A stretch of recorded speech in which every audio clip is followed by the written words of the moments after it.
2025 সালের 20 জানুয়ারি চীন একটি নতুন এআই চ্যাটবট উন্মোচন করে বিশ্বকে তাক লাগিয়ে দিয়েছে। ডিপসিক R1 নামের এই চ্যাটবটটি শুধু আমেরিকান প্রযুক্তি কোম্পানিগুলোকেই নয়, মার্কিন শেয়ার বাজারকেও হতবাক করে দিয়েছে। এই এআই চ্যাটবটটি বিশ্বের সবচেয়ে উন্নত চ্যাটবটগুলির মধ্যে অন্যতম, যা ওপেনএআই এর চ্যাটজিপিটি, মেটা এর লালামা এবং গুগলের জেমিনি অ্যাডভান্সের মতো মডেলগুলোকে ছাড়িয়ে গেছে।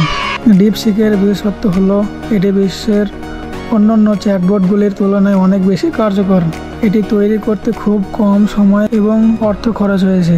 এটি সবার জন্য সম্পূর্ণ বিনামূল্যে ব্যবহার করা যায়। অন্যদিকে ওপেনএআই তাদের চ্যাটজিপিটি প্রো মডেল ব্যবহারের জন্য প্রতি মাসে $200 চার্জ করে।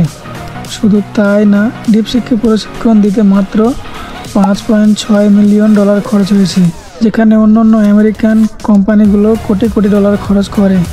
এই সাফল্যের পেছনের কারিগর হলেন 40 বছর বয়সী চীনা উদ্যোক্তা লিওং ওয়েনফেং। তিনি 2015 সালে হাই ফ্লায়ার নামে একটি হেজ ফান্ড প্রতিষ্ঠা করেন, যা বিনিয়োগের জন্য গণিত এবং এআই ব্যবহার করত।